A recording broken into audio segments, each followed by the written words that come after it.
Ireland, Norway, and Spain, they're recognizing the state of Palestine. And there are a lot of repercussions out there on the part of Israelis. How do you find these new changes that are happening considering what's going on in Gaza? Are we headed toward a new era of recognizing Palestine as state? Well, I think there are more countries lined up to follow the example of Ireland, Norway, and Spain. And in a way, this is a natural and entirely predictable reaction to Israeli defiance of international opinion. The Israelis have made it very clear, despite what some in the United States are saying, that they have absolutely no intention of ever permitting self-determination for the Palestinians.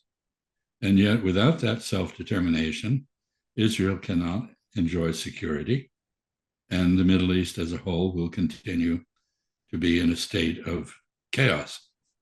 And so the world would like to see a two-state solution. And I think the Irish, the Norwegians, the Spanish are the latest to realize that the best way to promote that is to signal their recognition of Palestine's right to self-determination, which is what they have done. Do you think that's going to influence the decision on the part of the UN Security Council? How this would affect that decision? Well, the UN Security Council is paralyzed by the United States veto to protect Israel. It therefore will not enforce the findings of the International Criminal Court or the International Court of Justice, whatever they may be, in the end. And I think there's rising frustration around the world with this situation, and a determination by some now, openly expressed, to turn their attention from helping to the Palestinians by recognizing a state of Palestine toward punishing the Israelis. And the General Assembly is now quietly discussing, I believe, the possibility of suspending Israeli participation in the UN on the grounds that it is a persistent violator of international law and in defiance of multiple UN Security Council resolutions. So I think this is a turning point. How far it will go will depend in large measure on whether Israel continues on the self-destructive course that it has adopted. We know that in the aftermath of October 7th, the Netanyahu administration was telling that they're going to remove Hamas. They're going to destroy Hamas. And they did everything in Gaza. They pushed the people from the northern part to the southern part. Right now they want to attack. But it seems everything is backfiring on them, and they have achieved nothing. When you look at this, in your opinion, do you agree that the outcome of all these events since October 7th was not in the benefit of Israel? Well, I absolutely do agree with that. I'd make a couple of comments. First, the Israeli intelligence failure is a classic example of intelligence failures. They normally occur not because there is no information to predict what is going to happen, because usually there is, but because people who to whom the information is directed, policymakers, disbelieve the information. They don't want to accept it because it contradicts the preconceived notions they have. And that is what happened on October 7th.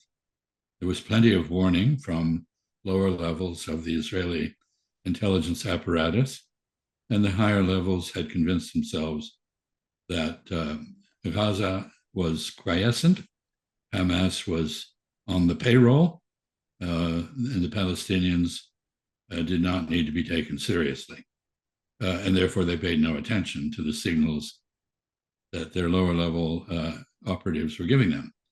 So that's the first point. The second point is, I don't believe at all that the Israelis wanted this attack, but they have taken full advantage of it to do what they always intended, which is to try to depopulate Palestine and resettle areas that they managed to remove the people from. So they have done this in a particularly brutal and highly objectionable fashion, which is justifiably called genocide. And in doing that, they have aroused the world against them. And we're seeing now the consequences of that. And the final point I would make, however, is that the Israelis have inhaled their own propaganda. They have not paid attention to what the world sees because they don't see it themselves. The Israeli media do not portray the suffering of Palestinians in Gaza. They do not portray the pogroms on the West Bank. And therefore, there is a level of a strange mixture of complacency and the rage that goes with a desire for revenge for October 7th. And the Israelis simply do not understand that what they have done in response to October 7th has almost completely erased the international outrage that attracted at the time.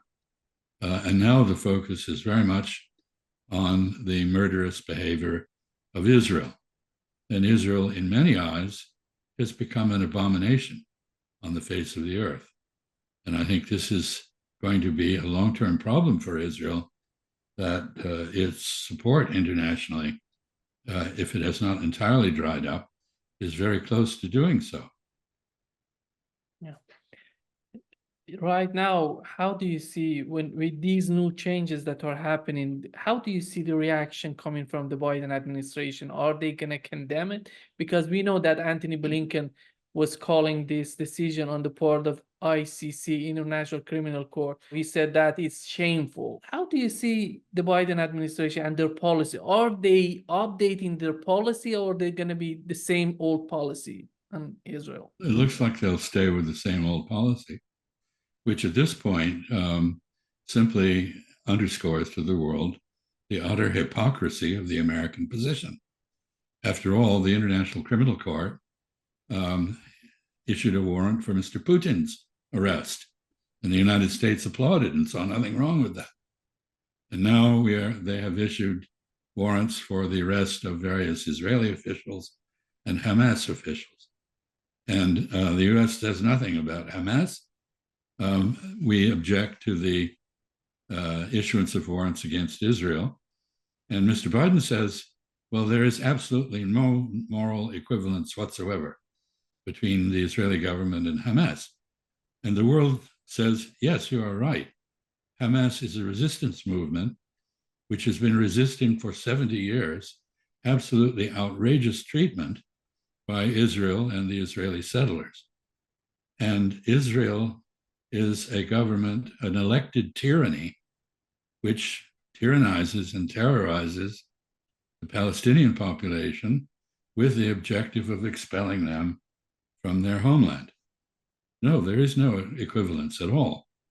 What Hamas did is understandable. What Israel is doing is inexcusable. This is the view of the world. And so when Admiral Kirby, who is remarkably inarticulate on this subject, speaks, people wince, they duck, they cringe, they don't want to hear this because it no longer has any credibility, except among the diehard supporters of Israel, to whom Mr. Biden is pandering. These are domestic political factors, and perhaps the president of Argentina, I don't know. I don't know if you saw Lindsey Graham suggesting dropping nuclear bombs in the Middle East in favor of Israel. And right now he's saying, another rhetoric coming out is on his part, is saying that if we accept this new warrant on Israel, and the next would be the United States, I don't know why he's doing each and every trick in his hand to just help Israel. Well, he may have a very sincere devotion to Israel. He's never apparently seen a war he didn't want to join. So he's entirely in character. I've always known that there's nobody quite so bloodthirsty as a civilian. The military generally are much more cautious because they know that if they go to war, they might get killed. They understand something about the gamble that war represents. Senator Graham is full of hubris and arrogance and presumption and absolutely no Christian charity. So the less we hear from him, the better, I think. You have a lot of experience in this area of international communication, international relations. Do you see this particular moment for Israel and Palestine? Do you think are we living a pivotal moment in this conflict in Israel and Palestine? And at the end of the day, are we getting to the point that we can put an end to this conflict? It's too soon to say that, I think. But is this a pivotal moment? Yes, it is, in the sense that Israel, since its inception, has enjoyed the support and even the admiration of many, including myself as a young man. But what it has become is evil, and it is recognized as such almost everywhere now. So Israel has lost the protection of the Holocaust. It was always able to say, well, there was a Holocaust, and therefore the world owes us exemption from the normal rules. But nobody now is prepared to accept that. I think it is losing the support of the United States, not in the short term, but in the longer term, because young people in the United States, Jewish, Christian, Muslim, or whatever, they no longer have any sympathy for Israel. They sympathize with the suffering of the Palestinians.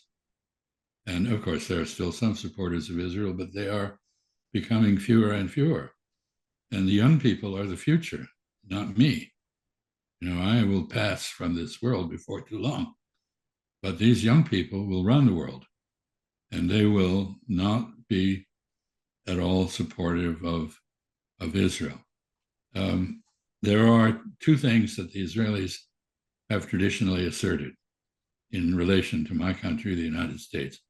One is that we share values, but nobody shares the values Israel is now exhibiting: the racism, the murderous spirit, the utter inhumanity, the defiance of international decency, international opinion, and the rule of law. Nobody can sympathize with that. And therefore, Israel has lost something very, very important, and it will not gain it back easily. So that's one thing. The second thing that the Israelis always claimed, and their supporters, was that Israel was a strategic asset for the United States, that it was doing useful things for the United States. But people can now see that that is not true. What Israel does is get the United States into trouble, embarrass us, destroy our reputation along with its own by its ill behavior, and risk wars. Also, I should say, risk nuclear proliferation, because whereas in the past nobody in Iran openly spoke about possibly developing a nuclear weapon, there is now quite an active debate in Iran. And Iran has just lost its leader, two of its most important leaders. They were hardline, to be sure. But now lots of questions which were formerly settled in Iran are up for discussion and re-examination and decision. And the Israeli behavior provides ample reason for Iran to go nuclear, which it has not done out of religious scruples up to this point. So I think Israel, in a strategic sense, along with the United States, is a major loser from all this. How do you see the role of Israel in what's going on between Iran and the United States? Well, let's start by recognizing that the basic problems between Tehran and Washington have to do with memory of outrages in the past.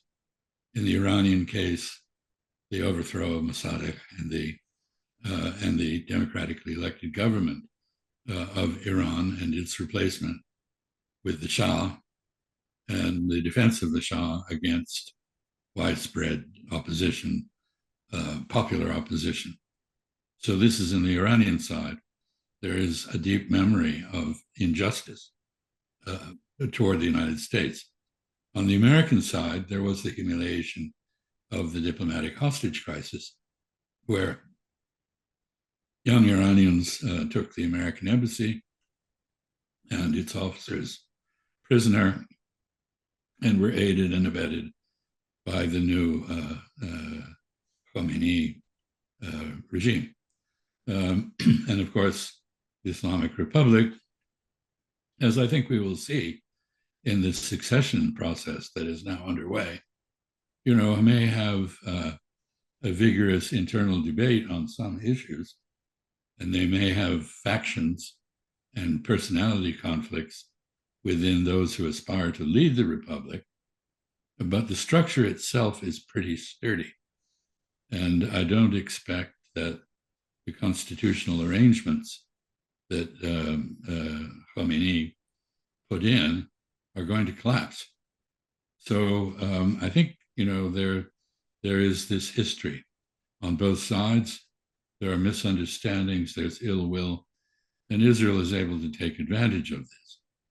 When the United States in the first Gulf War, 1990 to 91, basically removed Iraq as a threat to Israel, the Israelis had to find a new enemy to justify the kind of qualitative edge they seek to maintain in weaponry, and they chose Iran. And in 1993, I was treated to a briefing in Israel by an Israeli colonel who did a very conscientious job of explaining why Iran was the mortal enemy of Israel. And I don't think he was convinced of this himself, and he did not convince me of it. I felt sorry for him having to put on this performance, good as it was. And I think the Israelis have justified a great deal of their policies in terms of the Iranian boogeyman. This is a monster out there determined to kill the Jews. Well, of course, there is a flourishing Jewish community still in Iran, and Iranian Jews are patriots, as American Jews are patriots in the United States. They are not loyal to Israel, and they are not in any danger.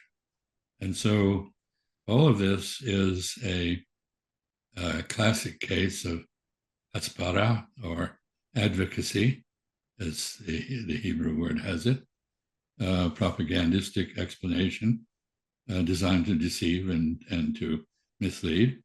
And it has been very successful. So much so that despite the fact that Mossad and the CIA have long agreed Iran does not have an active program of building a nuclear weapon, it's an article of faith in the public that has been subjected to Israeli hasbara that Iran does have such an intention. And now, of course, we confront, as I said earlier, the danger that under pressure and in the context of the disorder of a succession in Tehran, somebody in Iran may actually make the decision to build a bomb, which they have the capability to do because they have become very close. They have achieved nuclear latency. And the latest report from the IAEA, the International Atomic Energy Agency, suggests that they can produce several bombs a month, at least, with no difficulty. So all that has been lacking is a decision. And now the decision may be in prospect. I hope not. But we have to say, to go back to your original question, There are underlying factors that incline the United States and Iran to be hostile to each other. And Israel has very skillfully taken advantage of these. Yeah. If we finally get to solve the problem in Palestine, in Israel, how would that change the face of Middle East? Well, if there is, in fact, a two-state solution, which is, I think, at this point, the only imaginable solution, unfortunately, a far better solution would be a one-state solution with a democracy in Israel rather than apartheid and the democratically elected tyranny of Jews over non-Jews, Christians and Muslims. But that is probably impossible now, given all of the hatred that the events of the last 8 months have brought about. So if there were a two-state solution, Palestine, I would say, not and the Israeli concept having no capacity to defend itself, because a state must have the capacity to defend itself. The Palestinians are just as entitled to self-determination and the right to defend themselves as Israelis are. And the only people who don't accept that are people who espouse Jewish supremacy in Palestine. So if we have two equal states, obviously Israel considerably wealthier and more advanced and much better connected internationally under those circumstances, then I think we have a fundamental change in the Middle East, because this problem of settler colonialism in Palestine has been the force that has started how many wars? I can't even begin to count them. It has led to Israeli behavior, which is violent toward all its neighbors. And it's led, when there was an end to the fighting, not a peace, not a real peace, but a truce, a cold peace, one in which both sides smile at each other, but hide a dagger behind their back. Now, this is not peace. You can't have peace, we have learned, without addressing the Palestinian issue. And Israel remains determined not to address it, except in terms of ethnic cleansing. That will not work. Yeah, if we go after two-state solution, do you think that the UN can provide some sort of security, just dividing these two nations, not to, as the same thing we have in Cyprus, North Cyprus and South Cyprus, and we have the presence of UN in the middle. How do you think that will be a solution if we go with two-state solution? Well, let me remind you that Israel was born as a result of a UN resolution which tried to produce a two-state solution. That is a partition of Palestine. And Israel refused. Israel nominally accepted that, but then acted to overthrow that reality. So if we go back to partition of Palestine on some basis, perhaps the 1967 borders, which would leave Palestine still, the state of Palestine still at a grave disadvantage, but it would at least end the brutality of the occupation, then I could see an international force of some sort between them. But I think the United Nations may not be the vehicle for that. We've seen the United Nations paralyzed periodically by differences between great powers, specifically those in the Security Council who have the veto. I'm not sure that either Israel or Palestine would want to entrust their future to such an uncertain arrangement. But yes, there could be an internationally agreed force between the two sides, some impartial force that would investigate incidents, try to keep them from getting out of control, and protect the two sides, each side from the other. What we can't hope to have as a stable situation is some version of the current reality in which Israel is all powerful and the Palestinians have no capacity at all. And here I would just say one other thing, and that is the notion that somehow or other the international community or Israel or the United States can wish Palestinian nationalism out of existence and impose a government on the Palestinians that they have not selected for themselves, it just won't work. That is why these statements about Hamas has no future in Palestine are nonsense, because Hamas won an election in 2006. And if there were another election, it might very well win that.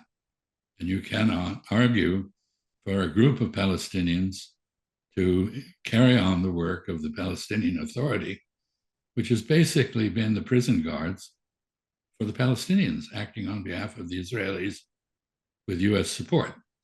That is why the Palestinian Authority, Mahmoud Abbas and company, have no credibility at all among the Palestinians and no ability to take over the role of governing Gaza that the United States appears to favor. There must be democratic self-determination on the part of the Palestinians, and they, not Washington or Jerusalem or Tel Aviv, will be the ones to decide who governs them.